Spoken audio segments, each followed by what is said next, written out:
Bitcoin tuh 106% Pak, annual return dari awal inception-nya.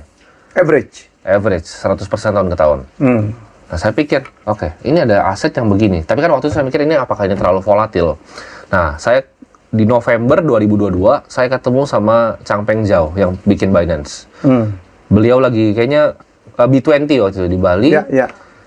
Beliau dipanggil ke sini, yang harus ada Elon Musk juga yang mati lampu itu loh. Elon Musk yang mati lampu. Habis itu beliau ajak saya makan siang. Oh iya? Ajak makan siang, saya ketemu dengan beliau. CZ itu kalau teman-teman nggak tahu mungkin salah satu orang paling kaya sebenarnya di dunia ini. Atau mungkin yang paling kaya sebenarnya, cuman dia nggak listed aja. Kalau di Forbes dia mungkin nomor 20-an. Tapi realnya ya bisa dihitung lah, kira-kira dia punya Bitcoinnya berapa lah. CZ bilang ke saya, tidak ada aset yang akan ngalahin Bitcoin di muka bumi ini dalam 10 tahun ke depan.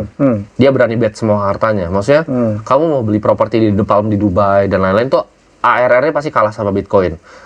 Dibilang dia udah cari satu dunia ini. Kamu mau cari saham US, kamu beli saham tech, Nvidia, kalah semua Pak.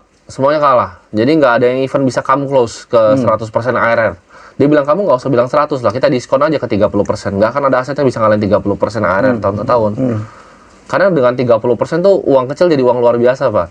Misalnya 100 miliar, 30% ARR, 150 M ya, 30% ARR, 10 tahunan itu udah jadi berapa? Udah jadi 2,2 triliun. Ya, 2,2 triliun.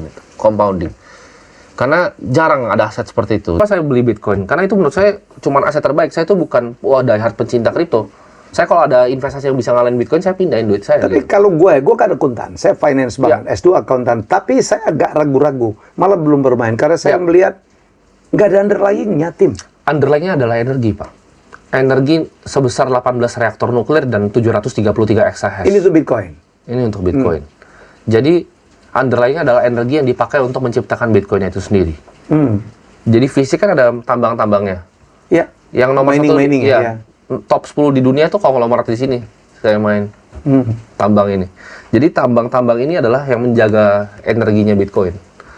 Dan ini lebih kuat dibanding semua militer Amerika, lebih kuat dibanding negara manapun. Nggak ada yang bisa matiin, Pak. Itu fundamentalnya itu. Kalau tanya, siapa yang jaga Bitcoin? Ini. Penambang-penambang ini. Itu ada yang bikin di ujung Finlandia, ada yang bikin di... Ini nggak bisa dimatiin, Pak. Karena bisa dimatiin. Karena kalau satu mati, saya akan lebih pengen nambang karena lebih menguntungkan secara ekonomis ke saya. Jadi kalau satu mati akan ada satu yang nge-backup. Ini kayak ular dipotong satu dia tumbuh dua, potong satu tumbuh dua. Nggak bakal bisa.